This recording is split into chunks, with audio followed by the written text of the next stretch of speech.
Welcome to everyone. पूर्व class गुड़िकर आम ओडिया पेडागोजी पढ़ी जे समन्वित शिक्षा बा समन्वित पाठ्यपुस्तक कौन कहीं आवश्यक होता है।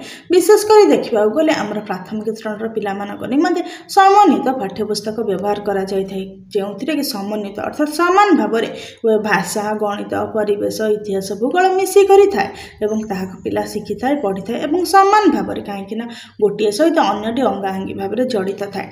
तो बर्तमान आसतु जाना समन्वित पाठ्यपुस्तक उपयोगिता कौन।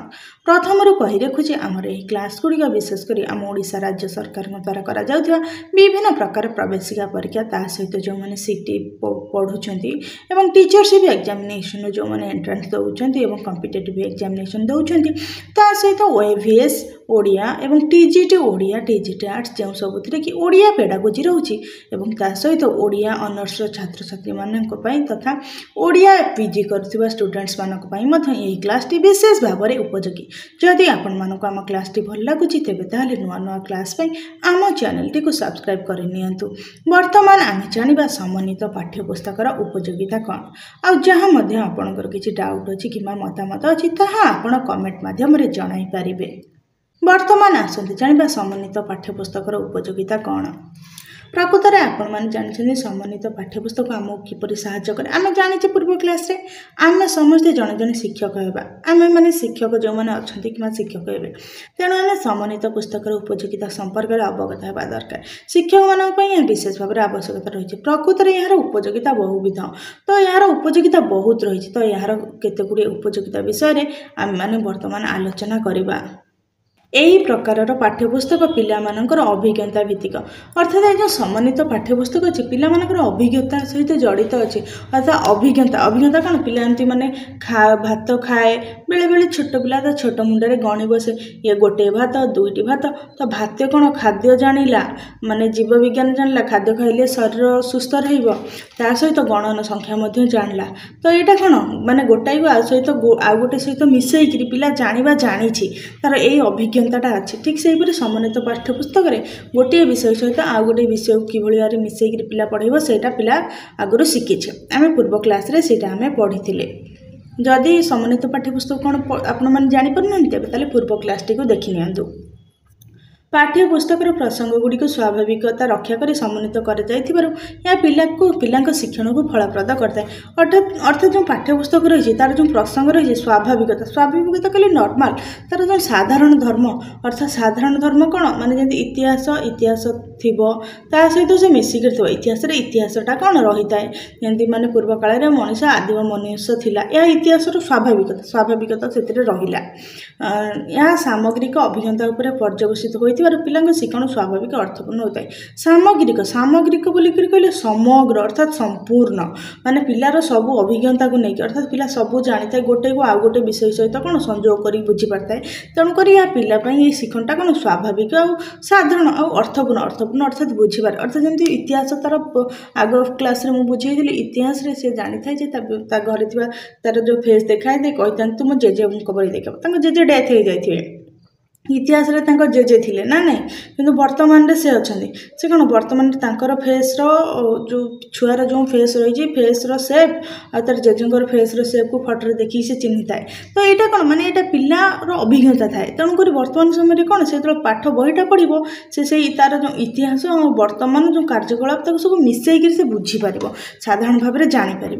प्रत्येक विषय विभिन्न दक्षता उपर पर्यवेसित जो सब विषय अच्छी सब विषय अलग अलग दक्षता उपर पर्यवेसित अर्थात जमी कौन गणित जमी 1 2 3 4 5 6 7 गण संख्या थाए भाषा कौन माने मातृभाषा शिखा अधिक थाए।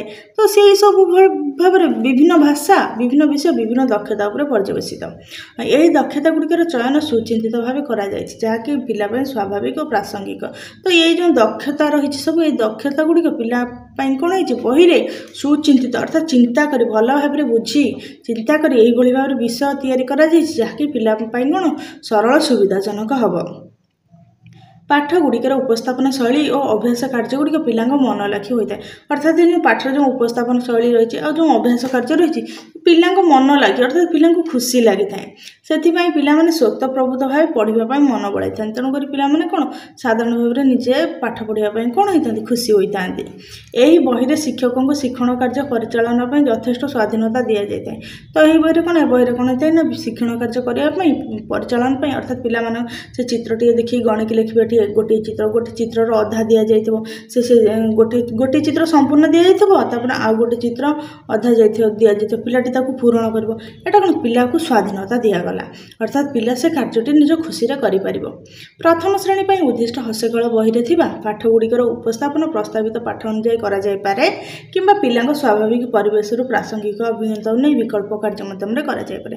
ଅର୍ଥାତ୍ ଯେଉଁ ପ୍ରଥମ ଶ୍ରେଣୀ ଯେଉଁ ହସ୍ତକଳ ବହି ଅଛି ସେଥିରେ ଯେଉଁ ପାଠ ଉପସ୍ଥାପନ ଦିଆଯାଇଛି ସେଥିରେ ଯେଉଁ କ'ଣ କରିପାରିବେ ପିଲାମାନେ ତା ସ୍ୱାଭାବିକ ଅର୍ଥାତ୍ ସାଧାରଣ ପରିବେଶରୁ ପ୍ରସଙ୍ଗ ନେଇକି ତାକୁ କାର୍ଯ୍ୟ କରିପାରିବେ କିମ୍ବା କ'ଣ କରିପାରିବେ ବିଭିନ୍ନ ବିକଳ୍ପ ନେଇକି ମଧ୍ୟ କାର୍ଯ୍ୟ କରିପାରିବେ। ଅର୍ଥାତ୍ ତାକୁ ବହିରେ ଥିବା ବିଷୟକୁ ଆମେ ପିଲାକୁ ବୁଝାଇ ପାରିବା କିମ୍ବା ତା'ର ପ୍ରାକୃତିକ ଉଦାହରଣ ବିଭିନ୍ନ ପ୍ରକାର, ଯେମିତି କ'ଣ ଗଛଟିଏ ଉଠିଛି ତାକୁ ଛୁଆକୁ ଦେଖାଇବା କି ପରିବେଶ ଯେମିତି ମାଟିରେ ଗୋଟେ ଗଛଟିଏ ଉଠେଇଛି ତାକୁ ପ୍ରତ୍ୟକ୍ଷ ଭାବରେ ଦେଖାଇବା। ଏଇଭଳି ଭାବରେ ଆଲୋଚିତ ଉପଯୋଗିତା ଗୁଡ଼ିକୁ ଅନୁଧ୍ୟାନ କଲେ ଏହା ଏକ ସ୍ୱାଗତଯୋଗ୍ୟ ପଦକ୍ଷେପ ବୋଲି ଜାଣିହେବ।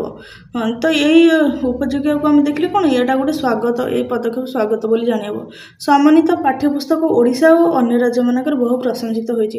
କିନ୍ତୁ ସମନ୍ୱିତ ପାଠ୍ୟପୁସ୍ତକ ରହିଛି ଓଡ଼ିଶା ଏବଂ ଅନ୍ୟାନ୍ୟ ରାଜ୍ୟରେ ମଧ୍ୟ କ'ଣ ପ୍ରଶଂସା କରାଯାଇଛି, କାହିଁକିନା ଏଇଟା ପିଲାକୁ ଶିଖିବା ପାଇଁ ଜାଣିବା ପାଇଁ ବହୁତ ସହଜ ଏବଂ ସୁବିଧା ହୋଇଥାଏ। ସମନ୍ୱିତ ପାଠ୍ୟପୁସ୍ତକର ଶ୍ରେଣୀରେ ପ୍ରୟୋଗ କରିବାର ପନ୍ଥା। ସମନ୍ୱିତ ପାଠ୍ୟପୁସ୍ତକର ଶ୍ରେଣୀରେ କିଭଳି ଭାବରେ ପ୍ରୟୋଗ କରିବା ତାହା ମଧ୍ୟ ବର୍ତ୍ତମାନ ଆମେ ଜାଣିବା।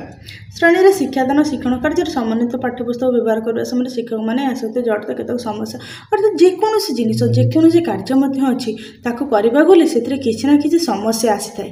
ଠିକ୍ ସେହିପରି ଏହି ସମନ୍ୱିତ ପାଠ୍ୟପୁସ୍ତକ ଶ୍ରେଣୀରେ ପ୍ରୟୋଗ କରିବା ସମୟରେ ମଧ୍ୟ କିଛି ସମସ୍ୟା ଆସିଥାଏ, ସେଗୁଡ଼ିକ ଆମେ ଜାଣିବା।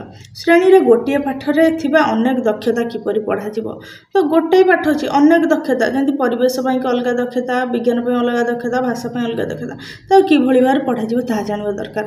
ସମନ୍ୱିତ ପାଠ ପାଇଁ ସମୟ ନିର୍ଘଣ୍ଟ କିପରି ହେବ। ତ ଏଇ ଯେଉଁ ସମନ୍ୱିତ ପାଠ ରହିଛି ତ ତା ପାଇଁ କିଭଳି ଭାବରେ ସମୟ ଦିଆଯିବ, ଏଥିପାଇଁ ପାଠ ଯୋଜନା କିପରି ହେବ। ପାଠ ଯୋଜନା ବୋଲିକରି କହିଲେ କେଉଁଭଳି ଭାବରେ କେଉଁ କ୍ରମରେ ପାଠ ପଢ଼ାଯିବ, ପାଠ ଯୋଜନା କରାଯିବ। ଏଗୁଡ଼ିକର ଉତ୍ତରରେ ଏତିକି କୁହାଯାଇପାରେ ଯେ ଆମେ ପିଲାଙ୍କର ଶିଖିବାର ଧାରା ଉପରେ ବେଶୀ ଗୁରୁତ୍ୱ ଦେବା। ଅର୍ଥାତ୍ ଏଥିରେ ଆମେ କହିପାରିବା କ'ଣ ପିଲା କେତେ ଜଲ୍ଦି ଶିଖୁଛି, କିଭଳି ଭାବରେ ଶିଖୁଛି, କେଉଁ ଧାରା କହିଲେ ଗୋଟେ ଧରାବନ୍ଧା ନିୟମ କିଭଳି ଭାବରେ ଶିଖୁଛି ତା ଉପରେ ଆମେ ଗୁରୁତ୍ୱ ଦିଆଯିବା। ଏହାର ଉତ୍ତରରେ ସମନ୍ୱିତ ପାଠ୍ୟପୁସ୍ତକକୁ ଗୋଟିଏ ଶ୍ରେଣୀରେ ଜଣେ ଶିକ୍ଷକ ପଢ଼ାଇବା ଉଚିତ। ତ ଏଇ ଯେଉଁ ସମନ୍ୱିତ ପାଠ୍ୟପୁସ୍ତକ ରହିଛି ଏହାକୁ ଅଲଗା ଅଲଗା ଶିକ୍ଷକ ପଢ଼ାଇଲେ ହେବ ନାହିଁ, କେବଳ ଗୋଟେ ଶ୍ରେଣୀରେ ଗୋଟେ ଶିକ୍ଷକ ପଢ଼ାଇବା ଦରକାର। କାହିଁକିନା ଗୋଟେ ଶିକ୍ଷକ ସିଏ ତା'ର କେଉଁ ଧାରାରେ ପଢ଼େଇଛନ୍ତି, ସିଏ ପିଲାମାନଙ୍କୁ କିଭଳି ଜାଣିଛନ୍ତି ସିଏ ଜାଣିଥିବେ, ଆଉ ପିଲାମାନେ ମଧ୍ୟ ତାଙ୍କୁ ସେହି ଅନୁସାରେ ଗ୍ରହଣ କରିନେଇଥିବେ। ତେଣୁକରି ସମନ୍ୱିତ ପାଠ୍ୟପୁସ୍ତକ ଗୋଟେ ଶ୍ରେଣୀରେ ଗୋଟେ ଶିକ୍ଷକ ପଢ଼ାଇବା ଦରକାର। ଏଥିପାଇଁ ସମୟ ନିର୍ଘଣ୍ଟ ରଖା ନଗଲେ ଭଲ। ଏଥିପାଇଁ ନିର୍ଦ୍ଦିଷ୍ଟ ସମୟ ରଖାଯାଇପାରିବନି, କାହିଁକିନା କେଉଁଦିନ ଅଧିକ ପଢ଼ାଥିବ, କେଉଁଦିନ ପିଲା ବୁଝିବା କମ୍ ଥିବ। ତ ଏଇଭଳି ଭାବରେ ନିର୍ଦ୍ଦିଷ୍ଟ ସମୟ ନ ରଖି ଅନିର୍ଦ୍ଦିଷ୍ଟ ସମୟ ପାଇଁ ଆକୁ ପଢ଼ାଯିବା ଆବଶ୍ୟକ ରହିଛି। ଯେଉଁ ପିଲାଙ୍କର ବୁଝିବାର ଧାରା ଉପରେ, ପିଲାଙ୍କର ଖୁସି ଉପରେ ନିର୍ଭର କରି ପଢ଼ାଯିବା ଦରକାର।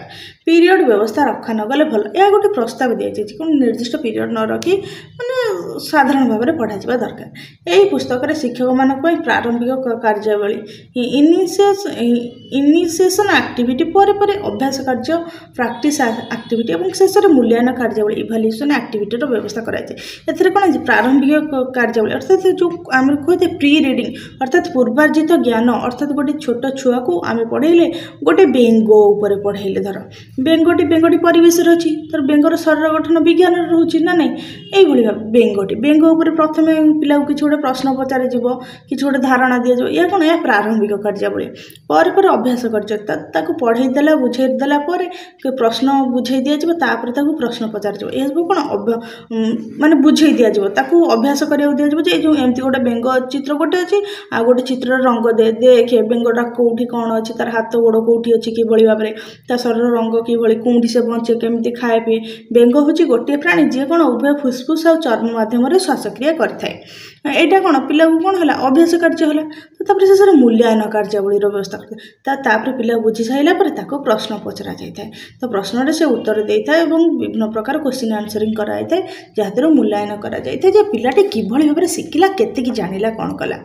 ଏହା ବିଶେଷ ଭାବେ ଶିକ୍ଷକଙ୍କୁ ସହାୟତା ପ୍ରଦାନ କରିଥାଏ। ତେଣୁକରି ଶିକ୍ଷକ ଏଥିରୁ ଜାଣିପାରିବେ ପିଲାଟା କେତେ ଗ୍ରହଣ କରୁଛି ବା ତାର ପୂର୍ବାର୍ଜିତ ଜ୍ଞାନ କେତେ ଅଛି, ଅଭିଜ୍ଞତା ଅଛି। ତ ପିଲାଟିର ତାର ମେଣ୍ଟାଲ ଆଇକ୍ୟୁ କେତେ ଅଛି, ସେ କେତେ ଗ୍ରହଣ କରିବାକୁ ସକ୍ଷମ ବା କେଉଁ ପିଲା ଅଧିକ ଗ୍ରହଣ କରିପାରୁଛି, ଶିଖିପାରୁଛି, କେଉଁ ପିଲା ଶିଖିପାରୁନାହିଁ, ଏସବୁ ଜିନିଷ ଟିଚର ଏସବୁ ଆକ୍ଟିଭିଟି ପ୍ରଥମେ ଅଛି ପ୍ରାରମ୍ଭିକ କାର୍ଯ୍ୟାବଳୀ, ଇନିସିଏସନ୍ ଆକ୍ଟିଭିଟି, ତାପରେ ପ୍ରାକ୍ଟିକ୍ସ ଆକ୍ଟିଭିଟି ଅଭ୍ୟାସ କାର୍ଯ୍ୟ, ଶେଷରେ ମୂଲ୍ୟାୟନ କାର୍ଯ୍ୟାବଳୀ। ଏହି କାର୍ଯ୍ୟାବଳୀରୁ ଶିକ୍ଷକ ଜାଣିପାରିବେ, ତାଙ୍କୁ ଏହାଦ୍ୱାରା ସହାୟତା ହୋଇଥାଏ।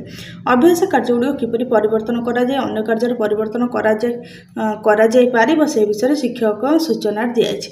ତ ବିଭିନ୍ନ ପ୍ରକାର ଯେଉଁ ଅଭ୍ୟାସ କାର୍ଯ୍ୟ ରହିଛି ତାର ପରିବର୍ତ୍ତନ ରହିଛି, କିଭଳି ଭାବରେ ପରିବର୍ତ୍ତନ କ'ଣ କରାଯିବ ତାହା ଆମେ ଜାଣିବା। ସମନ୍ୱିତ ପାଠ ପାଇଁ ଯୋଜନା। ଯେକୌଣସି ଜିନିଷ ଆମେ ଦେଖୁଛେ, ଜାଣୁଛେ, ଶୁଣୁଛେ, ଯାହା ମଧ୍ୟ ହେଉଛି ସବୁର କିଛି କିଛି ଗୋଟେ ଯୋଜନା ଥାଏ। ଯୋଜନା ନ କଲେ ଗୋଟେ କାର୍ଯ୍ୟ ଭଲସେ କରିପାରିବା ନାହିଁ। ଯେମିତି ପ୍ରଥମେ ଦେଖନ୍ତୁ ଆମେ ଗୋଟେ ଚିତ୍ର ଆଙ୍କିବା, ଗୋଟେ ହାତୀର ଚିତ୍ର ଆଙ୍କିବାକୁ ଆମକୁ କୁହାଯିବ। ହାତୀର ଚିତ୍ର ଆଙ୍କିବା ପୂର୍ବରୁ ଆମେ କ'ଣ ଆମେ ଯୋଜନା କରିବା। ଗୋଟେ କାଗଜ ଦିଆଯାଇଛି, ଏଠି ଗୋଟେ କାଗଜ ଆମେ ଯୋଜନା କରିବା। ପ୍ରଥମେ ଆମେ ଗୋଟେ ପେନସିଲରେ ସ୍କେଚ୍ ବନେଇବା। ଧର ଆମେ ପ୍ରଥମେ ଭାବିବା ହାତୀର ଆକାର କିଭଳି, ତାର ଶରୀରର କେଉଁଠି କେଉଁ ରଙ୍ଗ ଦିଆଯିବ, ଗୋଟେ ମାନେ ଆମେ ଭାବିଲେ ତାପରେ ଯୋଜନା ବନେଇଲେ କାଗଜରେ ଏତିକି ସ୍ପେସ୍ ନେବୁ।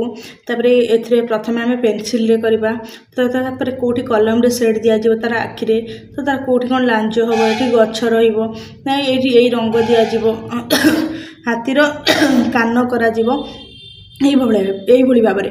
ଏଇଟା କ'ଣ ଗୋଟେ ଯୋଜନା, ଗୋଟେ ପ୍ଲାନ୍ ହେଲା। ପ୍ଲାନ୍ ପରେ କାର୍ଯ୍ୟଟି କଲେ କାର୍ଯ୍ୟଟି ଯଥାଶୀଘ୍ର ଏବଂ ଜଲ୍ଦି ହେଇଯାଇଥାଏ। ଯଦି ଯୋଜନା ନ କରି ଏମିତି ଆଡ଼ୁ ସାଡ଼ୁ କରିଦେବ କାମଟି ଭୁଲ ହେବ ଏବଂ ଜଲ୍ଦି ମଧ୍ୟ ସରିବ ନାହିଁ। ତେଣୁକରି ସମନ୍ୱିତ ପାଠ ପାଇଁ ମଧ୍ୟ କ'ଣ କିଛି ଗୋଟେ ଯୋଜନାର ଆବଶ୍ୟକତା ରହିଛି। এই ଯୋଜନା ଗୁଡ଼ିକ କିଭଳି ଏବଂ କ'ଣ ତାହା ଆମେ ଜାଣିବା। ପିଲାମାନଙ୍କର ରୁଚି ଓ ଆବଶ୍ୟକତାକୁ ଆଖି ଆଗରେ ରଖି ପାଠ ଯୋଜନା ପ୍ରସ୍ତୁତ କରାଯାଇଥାଏ। ପିଲାମାନଙ୍କୁ ଯାହା ଖୁସି ଲାଗେ ଏବଂ ତାଙ୍କୁ ଯାହା ଦରକାର ସେହି ସବୁକୁ ଆଖି ଆଗରେ ରଖି ବିଭିନ୍ନ ପାଠ ଯୋଜନା ପ୍ରସ୍ତୁତ କରାଯାଇଥାଏ। ଆମେ ପୂର୍ବରୁ ଆଲୋଚନା କରିଛେ ଯେ ସବୁ ପାଠ ବା ବିଷୟ ପାଇଁ ଅଲଗା ଅଲଗା ଯୋଜନା ଏଠାରେ ଫଳପ୍ରଦ ହୋଇନପାରେ। ତ ଆମେ ଜାଣିଛେ କ'ଣ ମାନେ ଯେଉଁ ସବୁ ପାଠ ଆଉ ସବୁ ବିଷୟ ପାଇଁ ଅଲଗା ଅଲଗା ଯୋଜନା ଥାଏ। ତ ଏଇସବୁ ଯୋଜନାକୁ ଏଇଠାରେ ଯଦି ଆମେ ଆପ୍ଲାଏ କରିଦେବା ସେ ଫଳପ୍ରଦ ହେବନି, କାହିଁକିନା ଏଇଟା ସମନ୍ୱିତ ପାଠ ସବୁ ମିଶେଇକି ରହିଛି। କିନ୍ତୁ ଅଲଗା ଗୋଟେ ସାହିତ୍ୟ ପାଇଁକି ଯେଉଁ ଯୋଜନା, ବିଜ୍ଞାନ ପାଇଁ ଯେଉଁ ଯୋଜନା ଏକା ସାଙ୍ଗରେ ଆଣିକି ତାକୁ ମିଶେଇକିରି ଯୋଜନା କରିକିରି କାର୍ଯ୍ୟ କଲେ ହେବ ନାହିଁ। ସେଥିପାଇଁ କି କିଛି ଗୋଟେ ଯୋଜନା ରଖିବାକୁ ପଡ଼ିବ। ତେଣୁ ଯୋଜନା କଲାବେଳେ କେତେ ଗୁଡ଼ିଏ ଦିଗ ଉପରେ ଗୁରୁତ୍ୱ ଦେବାକୁ ପଡ଼ିବ। ତ ସେଇ ଦିଗ ଗୁଡ଼ିକ କ'ଣ ଆମେ ଜାଣିବା। ପ୍ରତି ବିଷୟର ଉଦ୍ଦେଶ୍ୟକୁ ସ୍ଥିର କରିବେ। ତ ଏଇ ଯେଉଁ ଗୋଟେ ବିଷୟ ପଢ଼ା ହେବ ତ ସେ ବିଷୟର ଉଦ୍ଦେଶ୍ୟ କ'ଣ। ଧର ଆମକୁ ପଢ଼ାଯାଇଥାଏ ଛୋଟ ଛୁଆଙ୍କୁ ଟିକ୍ ଟିକ୍ ପିଲାଙ୍କୁ ପଢ଼ା ହେଇଥାଏ ଝୁଡ଼ିରେ ଫଳ ଗଣିବା। ଫଳ ଦେଇଥିବ, ପିଲାମାନେ ଝୁଡ଼ିରେ ଫଳ ଦେଖିବେ, ଏ ଝୁଡ଼ିରେ 5ଟା ଅଛି, ତ ତାପରେ ଆଉ ଗୋଟେ ଝୁଡ଼ି ଅଧା ଦେଇଥିବ, ତାକୁ ପିଲା ନିଜେ ଚିତ୍ର କରିବ ଏବଂ ଫଳ 5ଟି କରିବ। ଏହାଦ୍ୱାରା କ'ଣ ଏହାର ଉଦ୍ଦେଶ୍ୟ ହେଉଛି ପିଲା ଫଳ ଝୁଡ଼ିକି ଚିହ୍ନିବ, ତା ସହିତ ଚିତ୍ର ଅଙ୍କନ କରିବ ଏବଂ ଗଣନ ସଂଖ୍ୟା ଜାଣିବ। ଏଠି କ'ଣ ଫଳ ଚିହ୍ନିଲା, ଏଇଟା ଗୋଟେ ଫଳ ଝୁଡ଼ି, ଏଠି ଫଳ ଝୁଡ଼ିଟା ସମ୍ପୂର୍ଣ୍ଣ ତିଆରି କଲା, ଅଧା ଥିବ ତିଆରି କଲା। ଏଠି 5ଟା ଫଳ ଅଛି, ଏଠି 2ଟା ଫଳ ଦିଆଯାଇଥିବ, ପିଲା 3ଟା ଫଳ ଦେଲା ତିଆରି କଲା। ତ ଏଠୁ ପିଲା ଜାଣିବ ଏଇଟା ଗୋଟେ ଝୁଡ଼ି, ତା ସହିତ ଏଇ ଜିନିଷଟାକୁ ଜାଣିବ କି ଏଇଟା ଗୋଟେ ଫଳ, ତା ସହିତ ଗଣି ଜାଣିବ ଯେ ଏଇଟା ହେଉଛି 5ଟି ଫଳ। ତ ଏହାର ଉଦ୍ଦେଶ୍ୟ କ'ଣ ମାନେ ଉଦ୍ଦେଶ୍ୟ ହେଉଛି ଝୁଡ଼ି ଚିହ୍ନିବ, ଫଳ ଚିହ୍ନିବ ଏବଂ ଗଣନ ସଂଖ୍ୟା ଜାଣିବ। ତ ଏହାର ଏଇଭଳି ଭାବରେ ପ୍ରଥମେ ଉଦ୍ଦେଶ୍ୟଟି ସ୍ଥିର କରାଯିବ ଦରକାର। ପ୍ରତି ଉଦ୍ଦେଶ୍ୟକୁ ହାସଲ କରିବା ପାଇଁ ଆବଶ୍ୟକ ଶିକ୍ଷଣ କାର୍ଯ୍ୟ ପ୍ରସ୍ତୁତ କରିବେ। ତ ଏଇ ଉଦ୍ଦେଶ୍ୟକୁ ହାସଲ ପାଇଁ ଶିକ୍ଷଣ କାର୍ଯ୍ୟ ପ୍ରସ୍ତୁତ କରାଯିବା ଦରକାର। ଯେମିତି ଶିକ୍ଷଣ କାର୍ଯ୍ୟ କ'ଣ, ଶିକ୍ଷଣ କାର୍ଯ୍ୟ ହେଉଛି ପ୍ରଥମେ ଗୋଟେ ଯେମିତି ଝୁଡ଼ି ରହିଲା, ଗୋଟେ ଝୁଡ଼ିରେ 5ଟି ଫଳ ରହିଲା, ତାର ଶିକ୍ଷଣ କାର୍ଯ୍ୟ ପିଲାଟିକୁ କ'ଣ ଦିଆଯିବ, ଶିକ୍ଷକ ଦେଖେଇଥିବେ, ତା ସହିତ ପିଲାକୁ କାର୍ଯ୍ୟ ଦିଆଯିବ। ଏଇଭଳି ଆଉ ଗୋଟେ ଝୁଡ଼ି ଅଧା ଥିବ, ଏମିତି ଅଧା ଥିବ, ପିଲା ତାକୁ ସମ୍ପୂର୍ଣ୍ଣ ଝୁଡ଼ିଟି ତିଆରି କରିବ, ତା ସହିତ 2ଟି ଫଳ ଥିବ, ସେ ପିଲାଟି 3ଟି ଫଳ ତିଆରି କରିବ, ତାକୁ କାର୍ଯ୍ୟ ଦିଆଗଲା, କାର୍ଯ୍ୟ ମାଧ୍ୟମରେ କ'ଣ ଶିଖିଲା। ତ ଏଇଭଳି ଭାବରେ ଶିକ୍ଷକ ପ୍ରସ୍ତୁତ କରିବେ ଶିକ୍ଷଣ କାର୍ଯ୍ୟ। ଏଥିପାଇଁ ଶିକ୍ଷଣ ସାମଗ୍ରୀ ତିଆରି କରିବେ ବା ଯୋଗାଡ଼ କରିବେ। ତ ଏଥିପାଇଁ ବର୍ତ୍ତମାନ ସମୟରେ ଆମର ଯେଉଁ TLM ଟିଚିଂ ଲର୍ଣ୍ଣିଂ ମ୍ୟାଟେରିଆଲ ଯେଉଁ ସବୁ ରହୁଛି, ଏଥିପାଇଁ କ'ଣ କରାଯାଉଛି ଶିକ୍ଷଣ ସାମଗ୍ରୀ ତିଆରି କରାଯାଉଛି, ଯୋଗାଡ଼ କରାଯାଉଛି। କିଭଳି କରାଯାଉଛି ନା ସରକାର କିଛି ଯୋଗାଉଛନ୍ତି ଏବଂ ବିଦ୍ୟାଳୟରେ ମଧ୍ୟ କ'ଣ TLM ପ୍ରସ୍ତୁତ କରାଯାଉଛି। ସ୍ୱାଭାବିକ ଭାବରେ ଆସୁଥିବା ପ୍ରସଙ୍ଗର ଉଦ୍ଦେଶ୍ୟ ଗୁଡ଼ିକୁ ଗୁରୁତ୍ୱ ଦେବେ। नॉर्मल जो साधारण भाव में जो प्रसंग आसता तो तार जो उद्देश्य है से प्रति गुरुत्व देवा दरकार। ये साधारण जिनस उपस्थापन समय बेसी काम पिला द्वारा कराइबे जो उपस्थापन कराइए से समय पिला द्वारा अधिक कार्य करेंगे कहीं कार्य माध्यम शिक्षण हेल्ले शिक्षणटा अधिक फलप्रद होता है।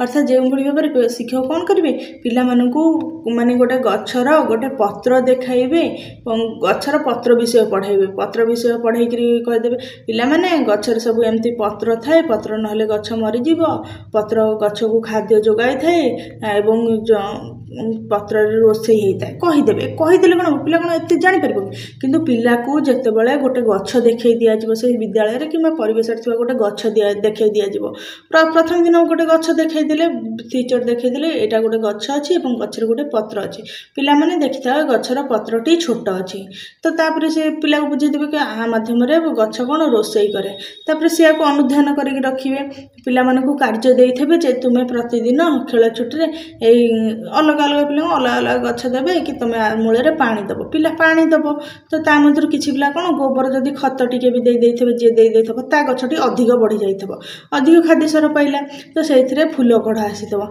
यहाँ कौन पिला को कार्य दिगला से कार्य देखी निरीक्षण करी शिखिला तो यहाँ द्वारा कौन पिलाटी अधिक बुझीपार अधिक जापर शिक्षक जदि कौन खाली पिला को पत्र विषय कहीदेवे पिलाटी एत जानवनी कि पिला को जब अधिक कार्य कराइबे अर्थात 5 दिन पिला से गोटे गछ को अनुधान कला से पत्र को अनुधान कला ता मूल पानी देला जदि टे गोबर पड़ी कौटी देदेला ता गछर के परिवर्तन है से लक्ष्य कर पिला अधिक जान तेणुक यहाँ हूँ कौन आम पिला कार्य माध्यम शिक्षण उपस्थापना समय बेसी काम पिला द्वारा कराइबे यहाँ कौन अधिक लंग होगा मुझे उदाहरणटा देली किंतु जदि स्कूल घर भीतर किसी कार्य कराइले पिला कौन देवे माने किसी गोटे गोड़ी गणिबा देवे खेलाना गणिबा देवे ता द्वारा गणन संख्या से शिखिबो यही भाव में कार्य देवे यही कार्य सर्ट टर्म दिनिकिया हो पारे 4 दिनिया कि 5 दिनिया हो पारे किंतु पिलाटी जिभଳି भल भाव बुझीब से निमंते पिला द्वारा अधिक कौन शिक्षण कार्य कराइबा दरकार रही। संक्षेपण आम भिन्न भिन्न विषय रे क्यों क्यों कथा शिखिले ता ऊपर गुरुत्व देवा अर्थात संक्षेपण कहले कौन आम स्वल्प भाव में अति कम समय संक्षेप संक्षेप कहले संक्षिप्त माने छोट भाव में गोटे छोटिया लाइन छोटिया धाड़े पिला मानकु कहबा जे आम कौन कौन कथा शिखिले ता ऊपर गुरुत्व देवे जमी कौन पिलाटी कौन शिखिब जिते जो विद्यालय जो पढ़ु संक्षेपण से शिखिब गछर पत्र सूर्यालोक माध्यम रोषे करे आमको अम्लजान दिए है कि फूल फुटे फल हुए किंतु सेटा कौन गोटे लंग प्रोसेस रे से शिखिला किंतु यार संक्षेपण माध्यम शिखिले तार कौन पिलाटी मन रहा कहीं से कार्य माध्यम शिखि आगु आ संक्षेपण कहले पिला बुझीपार मूल्यांकन बेले सब पिला अंशग्रहण कर सुजोग देवा तो सब पिला समस्त सुजोग देवा दरकार कहीं निजक छोट भाव दरकार नहीं मूल्यांकन बेले प्रकल्प कार्य उपर गुरुत्व देवे तो मूल्यांकन करेंगे प्रकल्प कार्य बोली कहले पिला प्रोजेक्ट दे दिज्व अर्थात गोटे पिला किसी गोटे चित्र करने दिज्व किसी गोटे छोट छोट टिके घर करने को दिज्व कि कौन माटीर कार्य करने दिजाई बर्तमान समय आम संस्कृति आम खेलना कार्यक्रम कर पिला जहाँ सब कार्य देते से समय कौन मूल्यांकन समय छोट छोट प्रकल्प कार्य दि जापर गुरुत्व देले पिला निज प्रकल्प अन्य प्रकल्प देखिए सहज जापर योजनार मंतव्य पर श्रेणी परिचालन सुविधा और असुविधा गुड़िक लिखा उचित तो ये जो योजना कर सारे श्रेणी परिचालन कौन सुविधा होची आ कौन असुविधा होची ताहा शिक्षक लिखि रखा दरकार एवं परवर्ती स्तर में ताहाको विभिन्न शिक्षा वैज्ञानिक दृष्टि को आकर्षण आनिबा एवं विद्यालय प्रधान शिक्षक आकर्षण आनिबा दरकार जद्वारा कि सही असुविधा गुड़ परवर्ती समय दूर कर समन्वित पाठ्यपुस्तक प्रथम श्रेणी हस्तकला बहीर पाठ 1 देख पुओ को पढ़ाई योजना प्रस्तुत कर प्रशिक्षक को देख ये प्राक्टिकल टीचर करेंगे समन्वित पाठ्यपुस्तक अनेक असुविधा थाईपे मात्र ये पुस्तक पिलांकर शिखिबार धारा उपर गुरुत्व दिखाई अनेक सुविधा रही तो ये पुस्तक में बहुत किसी असुविधा रही कहीं गोटाए पुस्तक सब विषय पढ़ेगा पिला बुझा पिला को ता सहित आक्वेंटेड सब विषय सहित करवा असुविधा रही किंतु हेले कौन ए बहुत सुविधा रही एवं शिक्षक मैंने यही पुस्तक को आदर ने पिला माने पाठ्यपुस्तक को बहुत पसंद कर आम मैंने चेष्टा कले जहाँ असुविधा रही सुधार नहीं शिक्षण को अधिक फलप्रद कर तो समस्त चेष्टा कहुए चेष्टा जारी रखिले सबकि संभव होता है जहाँ किसी असुविधा अच्छी समस्त चेष्टा कले कौन परिवर्तन हो पार तो यही भाव में समन्वित पाठ्यपुस्तक रही है यार कार्यधारा रही है कार्य लगा तो यहाँ होता समन्वित पाठ्यपुस्तक किभली भाव में पिला प्राथमिक श्रेणी ପାଠଦାନ ବା ଶିକ୍ଷଣ କାର୍ଯ୍ୟରେ ସହାୟ କରୁଛି ଏବଂ ସେମାନଙ୍କର ବୁଦ୍ଧି ଜ୍ଞାନର ବିକାଶରେ ସହାୟ କରୁଛି। ଏହା ହିଁ ଥିଲା ଆଜିର କ୍ଲାସ୍। ଯଦି ଆପଣମାନଙ୍କୁ କ୍ଲାସ୍ଟି ଭଲ ଲାଗିଛି ତେବେ ତାହେଲେ ଚ୍ୟାନେଲଟିକୁ ସବସ୍କ୍ରାଇବ୍ କରନ୍ତୁ। ପରବର୍ତ୍ତୀ କ୍ଲାସ୍ରେ ମଧ୍ୟ ଆମେ ଓଡ଼ିଆ ପେଡାଗୋଜିର କିଛି ଗୁଡ଼ିଏ କ୍ଲାସ୍ କରିବା ଏବଂ ଅନ୍ୟାନ୍ୟ ସମସ୍ତ କ୍ଲାସ୍ କରିବା।